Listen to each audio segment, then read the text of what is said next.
Les voy a contar algo que me ocurrió hace muy pocos días y les pido que pongan mucha atención porque lo que van a escuchar es más común de lo que uno imagina. Estaba en la parroquia, como cualquier tarde, sentado en el confesionario, escuchando historias, dolores, arrepentimientos, alegrías, cuando de pronto entra una mujer.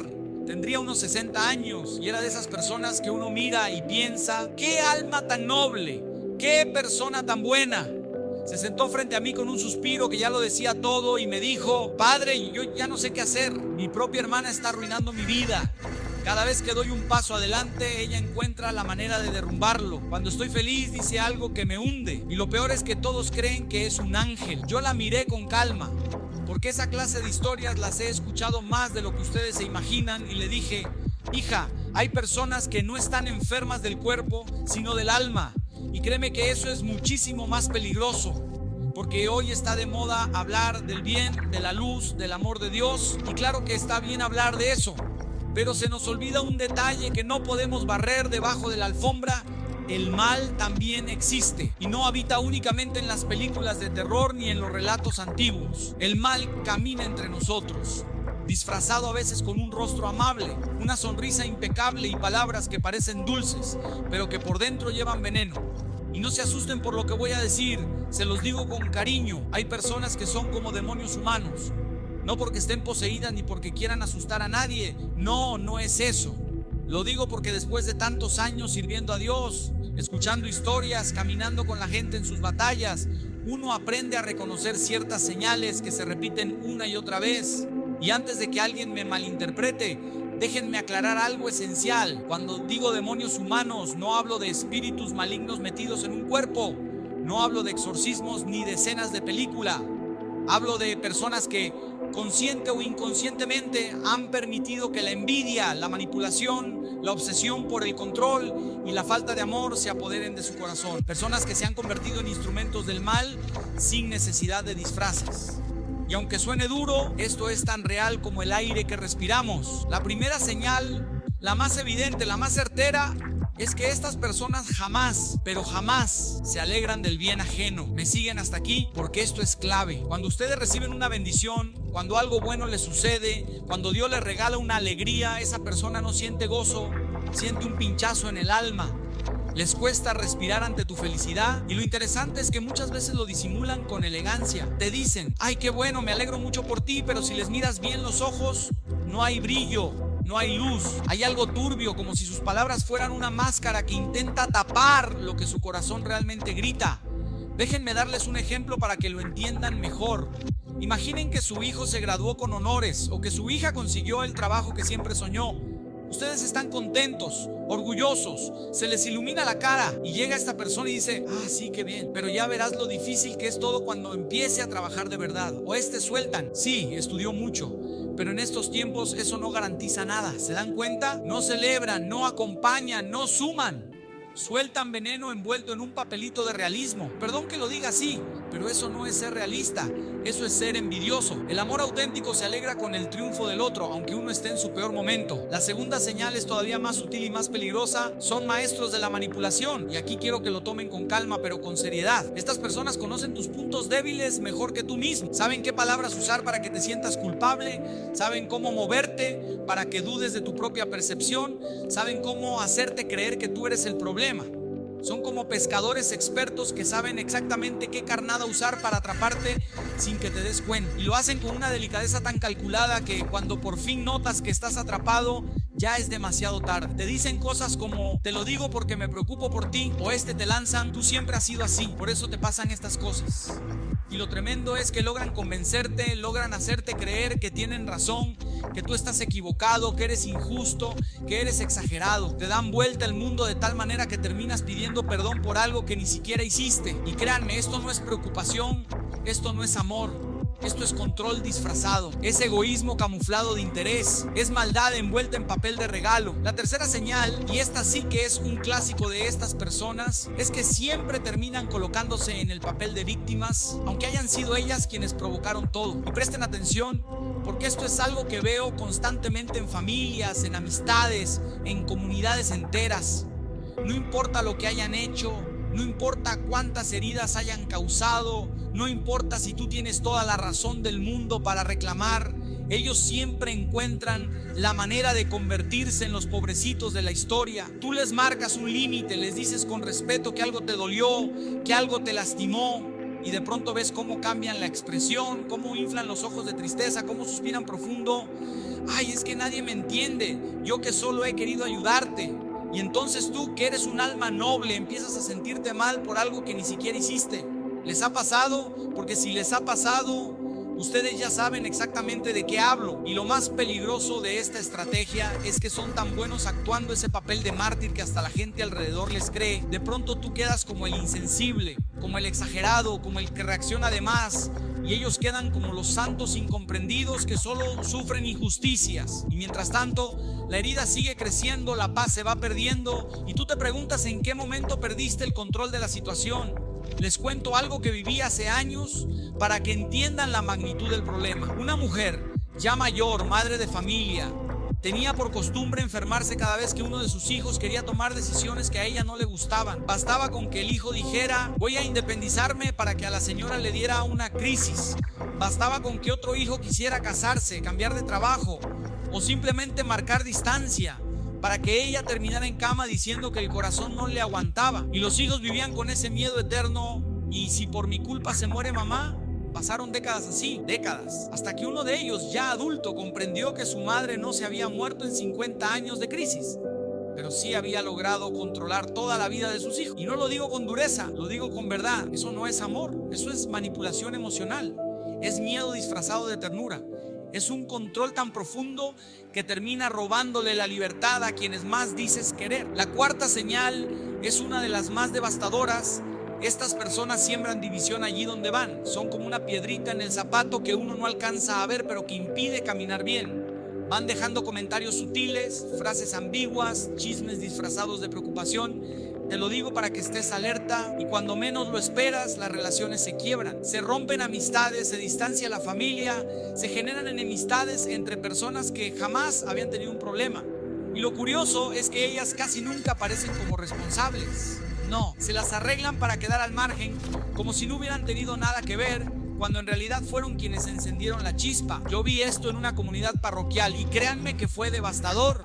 Una persona aparentemente servicial, siempre disponible para ayudar, siempre sonriente, pero detrás de esa fachada iba sembrando pequeñas mentiras, tergiversando frases, cargando de veneno conversaciones inocentes. Iba donde uno y decía: mira, no debería contarte esto, pero fulano dijo tal cosa. Luego iba donde el otro y repetía otra versión completamente distinta. Para cuando descubrimos lo que pasaba, la comunidad estaba prácticamente quebrada. Y cuando empecé a investigar, todas las líneas llevaban al mismo origen.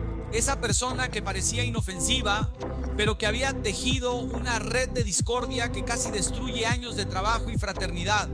Y aquí es donde uno entiende algo muy profundo. El demonio es el padre de la mentira y de la división. Y cuando una persona divide, cuando separa, cuando enfrenta a unos con otros, aunque rece rosarios enteros, aunque vaya a misa diaria, está haciendo la obra equivocada, porque el amor siempre une, siempre sana, siempre construye. Y finalmente, la quinta señal, y quizás la más reveladora de todas, es que estas personas no conocen el arrepentimiento verdadero. Jamás verán en ellas un reconocimiento sincero de culpa. Si alguna vez piden perdón, es solo porque es conveniente para sus intereses, porque necesitan algo, porque quieren ganar de nuevo tu confianza para seguir manipulando. No hay conversión, no hay cambio, no hay propósito de enmienda. Repiten las mismas conductas una y otra vez, como si no entendieran el daño que causan, o peor, como si no les importara. El verdadero arrepentimiento transforma. Cuando uno se equivoca, pide perdón y cambia. Cambia la forma de hablar, de relacionarse, de actuar. Pero estas personas viven en un ciclo eterno. Hieren, piden perdón para quedar bien, y al poco tiempo hieren otra vez. Y si uno le reclama, la respuesta es siempre la misma: ay, ya te pedí perdón, ¿qué más quieres? Como si el perdón fuera un pase mágico que borrara la responsabilidad sin necesidad de cambiar el corazón. Y esto, se los digo con toda claridad, no viene de Dios. Porque Dios perdona siempre, pero también pide conversión, pide que el corazón se vuelva hacia el bien, pide coherencia, pide verdad, pide crecimiento. Y después de escuchar todo esto, ustedes podrían decirme: Padre, ¿Y qué se supone que hagamos cuando descubrimos que alguien cercano, alguien que queremos, alguien que forma parte de nuestra vida tiene estas señales? Porque claro, no estamos hablando de personajes lejanos ni de desconocidos. Muchas veces estas personas están dentro de nuestra propia casa, comparten nuestra mesa, celebran nuestros cumpleaños, aparecen en nuestras fotos familiares, y ahí es donde todo se vuelve más difícil, porque uno no sabe si está exagerando, si está siendo injusto, si está confundiendo las cosas. Uno piensa, pero es mi hermana, es mi tío, es mi mamá, es mi mejor amigo. Y claro que duele, ¿cómo no va a doler? Lo primero que quiero que entiendan, y por favor escúchenlo con calma, es que no es nuestra labor juzgar el alma de nadie. Eso le corresponde solo a Dios. Nosotros no podemos ver lo que Él ve en lo profundo del corazón humano. No sabemos qué heridas, qué traumas, qué miedos, qué vacíos llevaron a esa persona a actuar como actúa. Pero que no podamos juzgar el alma no significa que tengamos que permitir el daño. Y aquí quiero hacer una pausa, porque esto es muy importante. Poner límites no es falta de caridad, es un acto de sabiduría. Jesús mismo nos dijo: sean astutos como serpientes y sencillos como palomas. ¿Qué significa eso? Que tenemos que actuar con bondad, sí, pero también con inteligencia. No podemos andar por la vida con ingenuidad pensando que todo el mundo tiene buenas intenciones solo porque nosotros las tenemos. La ingenuidad no es virtud. La virtud está en la prudencia, en la capacidad de ver con claridad y decidir con madurez. Así que lo primero, absolutamente lo primero, cuando reconocen a alguien con estas características, es poner distancia sana. Y cuando digo distancia sana, no estoy diciendo que se conviertan en enemigos, ni que los odien, ni que los eliminen de su existencia. No, no es eso. Estoy diciendo que no les den acceso a las partes de su vida que ellos pueden usar para herirlos. No les cuenten todo. No abran de par en par su intimidad. No entreguen la llave de sus emociones a quien ha demostrado que no sabe cuidarlas. Imagínenlo como una estufa encendida. No necesitan quemarse para confirmar que quema. Basta con saber que está caliente para mantener la distancia. Pues lo mismo pasa con estas personas. Ya saben lo que ocurre cuando las dejan entrar demasiado. No hace falta repetir la historia para comprobarlo otra vez. Lo segundo es algo que parece simple, pero que es profundamente transformador: orar. Pero orar de verdad, no esas oraciones rápidas dichas mientras uno mira el reloj o piensa en el trabajo. Orar desde el corazón. Pedirle a Dios con sinceridad que toque el alma de esa persona, que la transforme, que la sane, que deshaga los nudos que la han llevado a actuar así, porque nadie nace con el deseo de herir. Algo ocurrió en su camino, algo se quebró, algo se ennegreció, algo se endureció, y Dios, solo Dios, puede entrar en esa oscuridad y traer luz donde nosotros ya no vemos salida. Pero aquí viene lo tercero, que es quizá lo más difícil: no convertirse ustedes en lo mismo que quieren evitar. Porque el peligro es muy sutil. Cuando alguien nos ofende, nos manipula, nos hiere, nos miente, nos divide, es muy fácil responder con lo mismo. Es muy fácil caer en el rencor, en la ira, en el deseo de devolver el golpe.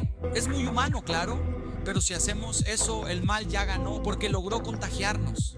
Nos convirtió en su reflejo, nos robó la paz, nos ensució el corazón, nos desconectó del amor. Y ustedes, escúchenme bien, no pueden permitir que la maldad ajena determine lo que ustedes son. No pueden dejar que el rencor los convierta en personas que no son. No pueden dejar que la sombra de otro apague su luz. Si ustedes responden con odio, ¿qué los diferencia entonces? Si permiten que el resentimiento se instale en su alma, ¿cómo podrán escuchar la voz de Dios? El perdón no significa permitir que vuelvan a lastimarlo. Eso es importante aclarar. El perdón significa liberarse del peso del resentimiento para que el mal no los corrompa por dentro. Poner límites protege su vida, perdonar protege su corazón. Yo tuve que aprenderlo a la fuerza. En mis primeros años de sacerdote, un compañero, alguien en quien confiaba muchísimo, me traicionó en algo muy profundo. Fue un golpe que me dejó sin aire y durante mucho tiempo cargué ese dolor como si fuera una sombra. Rezaba, pero no lograba soltarlo. Hasta que un día en la oración, Dios me hizo entender algo que marcó un antes y un después en mi vida. Perdonar no es olvidar lo que pasó, es liberarme de lo que me está destruyendo por dentro. Y ese día decidí perdonar, no para justificar lo que había hecho, no para volver a ser su amigo íntimo, porque la confianza se había roto. Lo perdoné para que mi corazón pudiera seguir caminando sin esa piedra colgando del alma.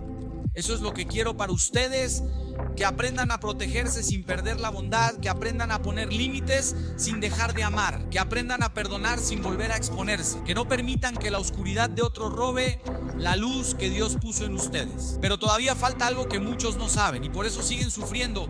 Y esto que voy a decir ahora es algo que casi nadie entiende la primera vez que lo escucha, pero cuando por fin lo comprenden, la vida cambia de inmediato. Las personas que hacen daño no son felices. Y quizá ustedes me dirán: padre, pero yo los veo sonrientes, tranquilos, hasta presumidos, que no son felices. Claro, porque por fuera uno puede mostrar lo que quiera. Por fuera uno puede arreglarse, maquillarse, hablar bonito, aparentar seguridad, pero por dentro nadie puede mentirse a sí mismo. Quien vive manipulando, quien vive comparándose, quien vive sembrando discordia, quien necesita destruir la alegría ajena para sentirse un poquito superior, no vive en paz. Les falta algo, les falta mucho. Y lo que falta no se compra, no se obtiene con elogios, no se roba. Lo que falta es algo que solo Dios puede poner en el alma: la verdadera alegría. Porque la felicidad auténtica nunca nace del daño que causamos, sino del bien que hacemos. La gente que hiere constantemente vive en una especie de desierto interior. Tienen sed, pero no saben de qué. Tienen miedo, pero no saben a qué. Tienen heridas tan profundas que necesitan ver a otros caer para sentir que no están solos en la oscuridad. Y eso, aunque parezca increíble, es un tormento silencioso. Por eso les digo que además de protegerse, además de poner límites, además de mantenerse firmes, tengan compasión. Pero ojo, compasión no significa permitir que vuelvan a lastimarlos. Compasión significa mirar esa alma con la conciencia de que algo se quebró ahí adentro. Algo que quizás tú nunca sabrás, pero que Dios conoce. Algo que los lleva a actuar como actúan porque no encontraron otro camino. No se justifica, pero se comprende. Y aquí quiero hacer una pausa, porque esto les va a servir toda la vida. La verdadera compasión no quita los límites, los hace más firmes. Porque un límite sano no es un castigo, es una frontera de amor. Amor hacia ti y, en cierto modo, amor hacia la otra persona, porque dejas de permitirle hacer el mal. A veces el límite es el único lenguaje que la otra persona puede llegar a entender. Ahora bien, después de reconocer las señales, después de poner distancia, después de orar y después de perdonar, queda un paso más. Y este paso es el que más cuesta, porque requiere valentía. No permitir que la historia se repita. Muchas personas viven una vida llena de heridas porque repiten patrones sin darse cuenta. Vuelven a confiar demasiado pronto, vuelven a contar cosas que no deberían, vuelven a esperar bondad de quien ya demostró que no sabe darla. Y así, una y otra vez, el corazón se va desgastando. Y yo quiero que entiendan esto con toda claridad. Dios no quiere que vivan desgastando su corazón por las mismas personas una y otra vez. Dios no quiere que repitan ciclos tóxicos. Dios no quiere que pasen la mitad de su vida remendando heridas que pudieron evitarse con un poco de sabiduría. A mí me impresiona la cantidad de gente buena, de almas nobles, que viven atrapadas en relaciones que les roban la paz. Personas que se sienten culpables por pensar en poner un límite. Personas que creen que amar significa permitirlo todo, soportarlo todo, aguantarlo todo. Personas que confunden paciencia con sacrificar su dignidad. Y lo voy a decir sin rodeos: eso no es amor, eso es esclavitud emocional. El amor verdadero no te rompe, te construye, no te debilita, te fortalece, no te apaga, te ilumina. El amor auténtico, el que viene de Dios, nunca te deja con la sensación de que vales menos. Y aquí viene la parte más profunda de este capítulo. Ustedes tienen derecho y obligación de proteger su paz. No es egoísmo, es responsabilidad espiritual. Porque un corazón herido no puede amar bien. Un corazón exhausto no puede escuchar la voz de Dios. Un corazón manipulado no puede discernir la verdad. Por eso, cuando aparezca una persona que trae oscuridad, pongan límites. Cuando intente manipular, manténganse firmes. Cuando busque dividir, no les sigan el juego. Cuando quiera robarles la alegría, cierren la puerta, no con odio, no con violencia, no con rencor, sino con la fuerza tranquila de quien sabe que su alma vale demasiado para entregarla a quien no la respeta. Y quiero que graben esto en su corazón: poner distancia no es alejarse por falta de amor, es alejarse para que el amor, el suyo, pueda seguir vivo. Pero aún falta algo, falta la parte más humana, la más dura, la más honesta.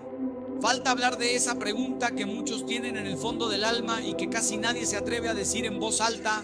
Y la pregunta que muchos de ustedes tienen, aunque no la digan, es esta: padre, ¿y si la persona que me hace daño soy yo? Porque claro, es muy fácil mirar hacia afuera, señalar comportamientos, identificar señales en otros, pero mirar hacia adentro, eso ya es otro asunto. Eso requiere humildad, valentía y un tipo de sinceridad que no todos están dispuestos a enfrentar. Y quiero que me escuchen con calma, sin miedo, sin sentirse atacados. Todos, absolutamente todos, tenemos una parte de sombra. Todos tenemos un rincón del alma que Dios quiere iluminar. Todos hemos sido en algún momento injustos, manipuladores, egoístas, hirientes. Todos hemos tenido palabras que lastimaron, decisiones que causaron dolor, silencios que marcaron a alguien. Nadie está exento, nadie es perfecto, pero aquí está la diferencia crucial.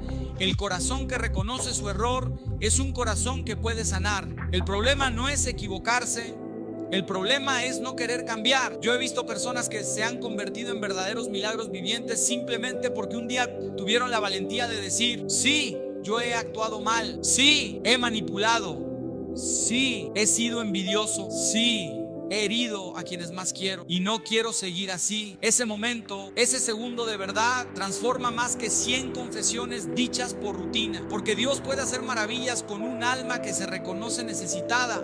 Pero también he visto lo contrario, personas que se negaron rotundamente a aceptar su responsabilidad. Personas que hicieron daño toda su vida y siempre encontraron a quien culpar. Personas que preferían perder relaciones, destruir familias, encadenar a otros con su dolor antes que admitir que habían fallado. Y ese camino, créanme, es el camino más triste que existe, porque quien se niega a ver su sombra queda atrapado en ella para siempre. Por eso quiero hacerles una pregunta directa, honesta, de esas que se sienten en el pecho. ¿Hay algo en ustedes que necesita cambiar? No lo respondan rápido, no se justifiquen, no piensen en los demás. Piensen en ustedes. ¿Han manipulado sin darse cuenta? ¿Han usado el papel de víctima para ganar atención o controlar? ¿Han sembrado división con comentarios inocentes? ¿Han envidiado el bien ajeno? ¿Han pedido perdón sin intención de cambiar? Si algo de esto les resuena, no se angustien, no se castiguen, no se hundan en culpa inútil. La culpa, cuando no lleva a la acción, se vuelve tóxica. Lo importante es lo que hagan ahora con esa conciencia, porque, y escuchen bien esto, el mal que en otros nos destruye, en nosotros nos salva cuando lo reconocemos. ¿Y por qué nos salva? Porque nos lleva de vuelta a Dios, que es el único capaz de curar lo que está roto y ordenar lo que está torcido. Hace unos años acompañé a un hombre que tenía un carácter muy fuerte. Era impulsivo, hiriente, orgulloso. Había perdido amigos, había roto relaciones y sus hijos casi no le hablaban. Un día vino llorando, pero llorando de verdad, no esos llantos que se usan para manipular, sino uno que sale del alma. Me dijo: Padre, soy yo. Yo soy el que ha causado todo esto. Yo soy el que ha destruido lo que más amaba. Y en vez de hundirse, ese día empezó a levantarse, porque el mal que reconocemos ya no nos controla. Lo que ocultamos nos esclaviza, lo que confesamos nos libera. Y ese hombre con el tiempo se convirtió en un trabajador de la paz. Sanó relaciones, recuperó a su familia, pidió perdón donde no creía que lo aceptarían. Y Dios fue haciendo lo que solo Él sabe hacer: reconstruir vidas con pedazos rotos. Por eso quiero que entiendan esto: la sanación no empieza cuando los demás cambian, empieza cuando tú decides cambiar. Y a veces ese cambio consiste en poner límites, a veces consiste en pedir perdón, a veces consiste en soltar, a veces consiste en hablar, a veces consiste en callar, pero siempre consiste en elegir la luz en vez de la sombra. Y ahora que hemos hablado del daño, del límite, de la compasión y del examen interior, necesitamos entrar en la parte más profunda: cómo reconstruir el corazón después de haber sido herido, porque reconocer el mal es solo el primer paso. Lo difícil viene ahora. Y ahora sí llegamos a la parte que muchos temen enfrentar, porque es la más delicada, la más vulnerable, la que uno suele esconder bajo mil excusas. ¿Qué hacemos con nuestro corazón después de haber sido heridos? Porque una cosa es reconocer el daño, otra es poner límites, otra es perdonar, pero sanar es otra historia. Sanar es una batalla silenciosa que se libra en el alma, muchas veces sin testigos, muchas veces en lágrimas, muchas veces en noches de insomnio en las que uno se pregunta si algún día volverá a sentirse como antes. Y déjenme decirles algo con absoluta honestidad: cuando alguien nos hiere profundamente, el corazón no vuelve a ser el mismo. Pero eso no es malo, eso puede ser un regalo, porque no se trata de que vuelva a ser como antes, se trata de que se vuelva más fuerte, más sabio, más claro. Se trata de que Dios haga algo nuevo con lo que quedó. Sanar significa aceptar que tu vida tiene un antes y un después, pero que el después puede ser mejor que el antes. Sin embargo, para llegar ahí hay que atravesar un proceso que la mayoría intenta evitar. Hay que mirar de frente lo que te dolió, lo que te rompió, lo que te marcó, no para revolcarse en el pasado, no para alimentar la victimización, sino para ponerle nombre a la herida, porque lo que no se nombra no se sana, y lo que se esconde se pudre. A veces llega alguien al despacho y me dice: padre, yo ya superé eso. Y basta con hacerle una pregunta para que los ojos se le llenen de lágrimas. ¿Saben qué significa eso? Que no lo superaron. Solo lo guardaron en un cajón. Pero el corazón no es un mueble. El corazón es un templo. Y en los templos lo que se guarda en el silencio también se convierte en oración o en sufrimiento. Por eso el primer paso para reconstruir el corazón es permitirse sentir la tristeza, sentir la rabia, sentir la desilusión, sentir la traición, no para quedarse ahí, sino para sacarlo, para entregarlo, para que no se pudra dentro. Dios no puede sanar lo que tú no estás dispuesto a mostrarle. El segundo paso es aún más difícil: aceptar que no tendrás todas las respuestas. Y aquí escúchenme bien, porque esto es crucial. Muchas veces el dolor no viene solo de lo que nos hicieron, sino de no entender por qué lo hicieron. ¿Por qué me trató así? ¿Por qué me mintió? ¿Por qué me usó si yo le di todo? ¿Por qué me traicionó si yo confiaba? ¿En qué fallé? ¿Qué hice mal? Y uno se va desgastando buscando explicaciones que no existen o que jamás sabremos, porque las razones de los demás están en un terreno que no nos corresponde. Hay heridas que no se explican, se entregan a Dios. El tercer paso es algo que muchos no consideran, pero que cambia todo: reclamar tu identidad. Porque cuando alguien te hiere repetidamente, empiezas a creer mentiras sobre ti mismo. Empiezas a creer que no vales, que no mereces, que eres insuficiente, que eres débil, que eres culpable. Y esas ideas se meten tan profundo que comienzan a dirigir tu vida. Por eso necesitas urgentemente volver a recordar quién eres para Dios. Y para Dios tú no eres defectuoso, ni descartable, ni reemplazable. Para Dios tú eres hijo, tú eres hija, tú eres amado, tú eres necesaria, tú eres elegido. Y cuando recuerdas eso, algo empieza a cambiar por dentro. Tu alma se levanta, tu espíritu respira, tu corazón se vuelve a enderezar.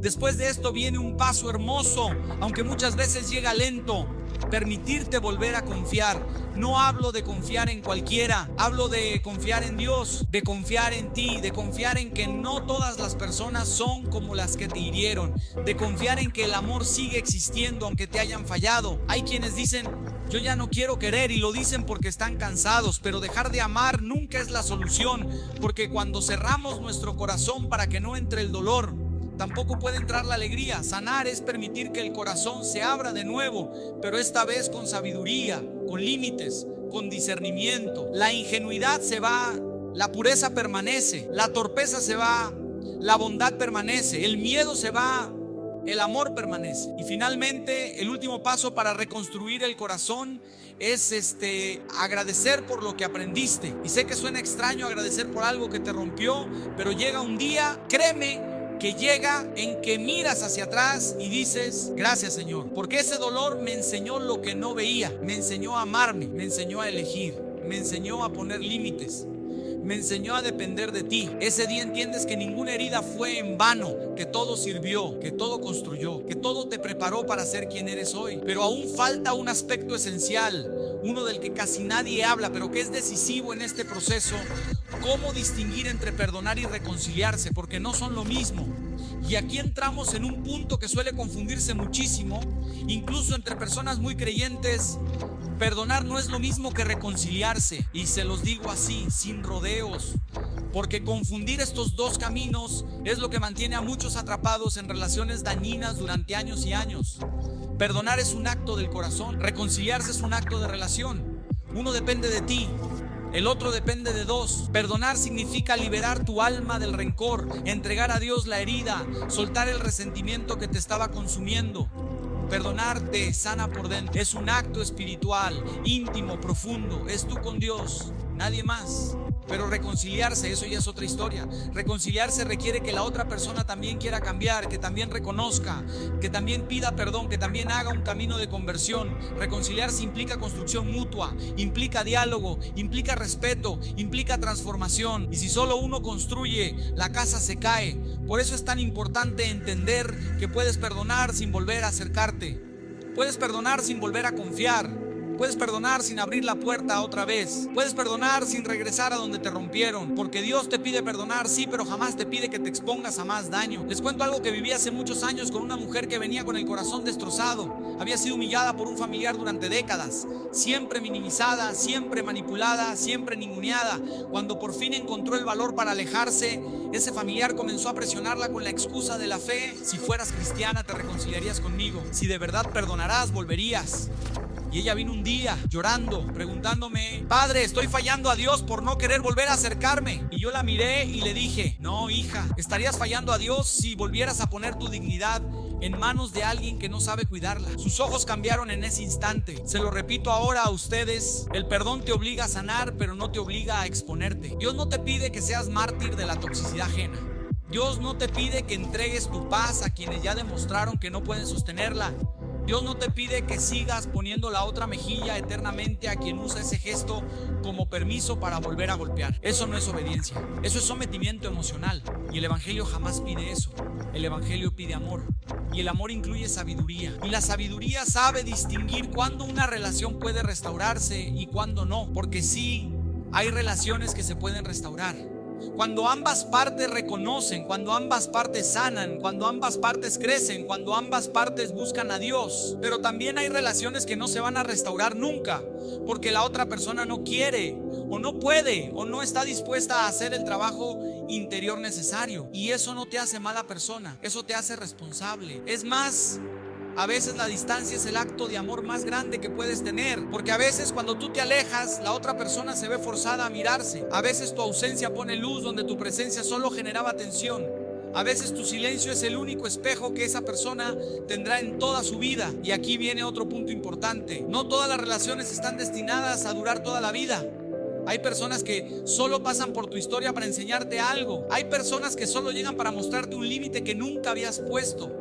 Hay personas que solo aparecen para formar tu carácter, para despertar tu fuerza, para revelar tu identidad. Y cuando cumplen su función, aunque sea mediante dolor, la vida misma se encarga de sacarlas de tu camino. Y eso no es pérdida, eso es protección divina. Por eso quiero que entiendan esto con claridad absoluta. Reconciliarse es un regalo, perdonar es un mandato. El perdón es el puente que tú construyes para liberar tu alma. La reconciliación es el puente que solo se levanta si ambos trabajan en él. Y mientras uno de los dos no quiera, no dará resultado. Y no tienes por qué sentir culpa por eso. Pero hay algo más, algo que ocurre en el alma cuando uno empieza a sanar. Algo que sorprende incluso a quien lo vive: la libertad interior. Esa sensación de respirar profundo después de años con el pecho apretado. Esa calma que se siente cuando ya no dependes de la aprobación de quien te hirió. Esa paz que llega cuando entiendes que no necesitas que la otra persona cambie para tú ser feliz. Y esa libertad, esa verdadera libertad, es una de las obras más hermosas que el Espíritu Santo hace en el corazón herido. Y de eso vamos a hablar ahora, de lo que sucede cuando finalmente soltamos lo que nos hizo daño. ¿Y saben qué es lo más impresionante de todo este proceso? Que cuando por fin soltamos aquello que nos hizo daño, ocurre algo que nadie espera. El alma respira. Respira como si llevase años sumergida en el agua y al fin pudiera salir a la superficie. Respira como si hubiera estado caminando con piedras en los bolsillos sin darse cuenta y de pronto todo quedara ligero. Respira como si hubiera vivido en un cuarto oscuro durante mucho tiempo y alguien abriera una ventana. Porque soltar no es perder, soltar es recuperar. Recuperarte a ti mismo. Y aquí quiero que se detengan un instante, porque muchos de ustedes han cargado durante años culpas que no eran suyas, responsabilidades que no les correspondían, expectativas que nadie debía poner sobre ustedes, y han caminado con ese peso como si fuera obligación llevarlo, sin cuestionarlo, sin reclamarlo, sin ponerlo en manos de Dios. Pero llega un momento, y ese momento tarde o temprano llega, en el que el alma dice: basta. Basta de cargar historias que no te pertenecen. Basta de sostener a quienes no quieren levantarse. Basta de mendigar afecto a quien nunca supo darlo. Basta de permitir que la vida se te escape tratando de salvar a personas que no quieren ser salvadas. Y ese basta no es rebelión. Ese basta es resurrección. Porque cuando sueltas, cuando por fin entregas ese dolor, esa relación dañina, esa necesidad de aprobación, esa culpa heredada, Dios empieza a hacer espacio en tu interior. Y donde antes había angustia, Él pone paz. Donde antes había miedo, Él pone confianza. Donde antes había dependencia, Él pone libertad. Donde antes había heridas, Él pone propósito. He visto esto una y mil veces. Personas que vivían apagadas como si les hubieran robado el brillo del alma y de pronto después de soltar renacen, no exagero, renacen. Una mujer hace años vino a decirme que sentía que su vida se había acabado porque su familia la había tratado siempre como si no valiera nada, y cuando por fin decidió poner límites todos la señalaron de egoísta, pero ella sabía en lo profundo que si no lo hacía iba a perderse por completo, y así lo hizo. Se alejó, se protegió, se reconstruyó. Meses después volvió a verme y su rostro era otro. Padre, me dijo, volví a escuchar mi propia voz. Ese es el milagro de soltar, te reencuentras contigo. Pero aquí viene una de las partes más bellas y más difíciles del proceso. Cuando sueltas lo que te hacía daño, Dios comienza a mostrar lo que realmente merece quedarse. A veces es una amistad nueva, a veces es un propósito que nunca habías visto, a veces es un sueño que tenías guardado, a veces es una fuerza que ni sabías que tenías, a veces es tu verdadera identidad limpia, desnuda, sin miedo, porque mientras estás ocupado sosteniendo lo que te destruye, no tienes manos libres para recibir lo que te sana. Y quiero que comprendan algo que cambia vidas. Dios no te quita nada que no te vaya a reemplazar por algo mejor. Jamás. Si algo se fue, si alguien se alejó, si una puerta se cerró, si una relación se rompió, no fue para destruirte, fue para liberarte. Lo que viene de Dios trae paz. Lo que no es de Dios pesa. Ahora bien, cuando por fin entras en esta etapa, la etapa de respirar, de soltar, de renacer, aparece otra voz, una voz que todos conocen, la voz del miedo. ¿Y si vuelvo a sufrir? ¿Y si me equivoco otra vez? ¿Y si confío y me vuelven a engañar? ¿Y si nunca encuentro algo mejor? Y a esa voz yo siempre respondo lo mismo: no temas al futuro cuando Dios camina delante de ti. Lo peor ya pasó. Lo peor fue vivir atrapado. Lo peor fue creer que no valías lo suficiente para salir de ahí. Lo peor fue pensar que la vida era solo eso, aguantar.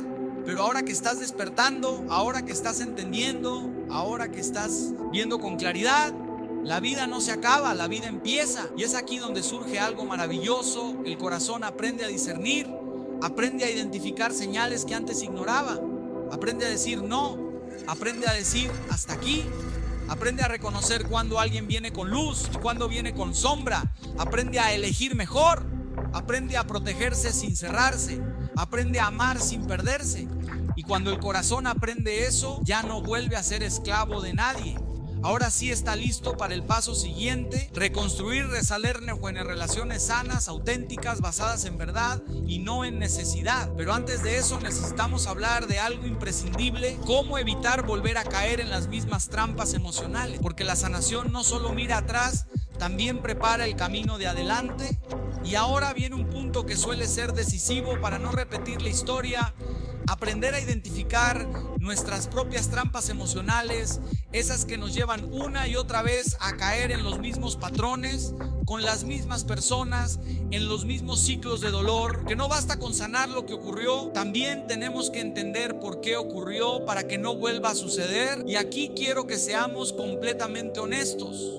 Muchas veces no es que no veamos las señales, es que no queremos verlas. No es que no escuchemos la intuición, es que la callamos. No es que no entendamos lo que está pasando, es que nos inventamos excusas para justificarlo. Por eso la primera trampa emocional que debemos aprender a reconocer es el deseo desesperado de agradar. Ese impulso que nos lleva a decir sí cuando queremos decir no, a complacer a quien no nos respeta, a aceptar situaciones que nos destruyen con tal de no perder el amor o la aprobación de alguien. Y el precio de agradar muchas veces es demasiado alto: la paz interior, la dignidad, la identidad. Si tú tienes que dejar de ser tú para que otro te quiera, ese amor no viene de Dios. La segunda trampa es la necesidad de salvar a los demás. Y escúchenme bien: ayudar es hermoso, es cristiano, es necesario, pero la obsesión por salvar almas que no quieren ser salvadas se convierte en un agujero sin fondo. Hay personas que solo te buscan cuando necesitan algo. Hay personas que siempre están en crisis, pero nunca hacen nada para salir de ella. Y tú te conviertes en su bastón emocional, su psicólogo gratuito, su refugio permanente. Eso no es amor, eso es dependencia disfrazada de sacrificio. Y les voy a decir algo que aprendí con lágrimas en los ojos: no eres el salvador de nadie. Solo Jesús salva. Tú acompañas, tú apoyas, tú amas, pero no cargas la vida de otro a costa de la tuya. La tercera trampa emocional es ignorar las señales de alerta por miedo a estar solo. Hay quienes toleran malos tratos, humillaciones, faltas de respeto, manipulaciones, solo por no enfrentar el silencio de su propia compañía. Pero estar solo no es el problema. Estar mal acompañado sí. La soledad jamás será más dolorosa que una relación que consume tu alma lentamente. La cuarta trampa es confundir amor con costumbre. Muchas personas se quedan en relaciones dañinas porque ya no saben vivir de otra manera. Porque esa dinámica, aunque tóxica, les resulta familiar. Pero familiar no significa sano. El alma siempre sabe cuando está siendo maltratada, aunque la mente intente justificarlo. La quinta trampa es creer que el tiempo cambiará a la otra persona. No, el tiempo no cambia a nadie. El tiempo solo revela lo que cada uno lleva dentro. Quien no quiera cambiar hoy, no cambiará mañana por arte de magia. La conversión no llega con los años, llega con una decisión. Y cuando entendemos estas trampas, cuando nos volvemos conscientes de ellas, ocurre algo extraordinario. La vida se vuelve más clara. Ya no elegimos desde el miedo, sino desde la paz. Ya no nos entregamos desde la necesidad, sino desde la libertad. Ya no caemos en lo primero que parece amor, sino que aprendemos a discernir qué es amor y qué es dependencia, qué es cariño y qué es manipulación, qué es interés y qué es control. Y entonces llega algo hermoso, la capacidad de construir relaciones sanas, relaciones en las que puedes hablar sin miedo, relaciones en las que no tienes que fingir que no te duele, relaciones donde se celebra tu crecimiento en lugar de sabotearlo, relaciones basadas en verdad, en respeto, en luz. Y cuando uno experimenta una relación así, aunque sea con un amigo, con un familiar, con una comunidad, comprende lo que Dios quería desde el principio. No que sobrevivas a base de aguantar, sino que vivas con plenitud. Pero aquí todavía falta un punto más, un punto que cierra todo este camino, un punto que convierte la herida en testimonio, el dolor en misión y la oscuridad en luz. Porque después de identificar el mal, de poner límites, de perdonar, de sanar, de soltar, de aprender, queda el paso más grande: decidir quién quieres ser a partir de ahora. Y es de eso de lo que vamos a hablar en el último tramo.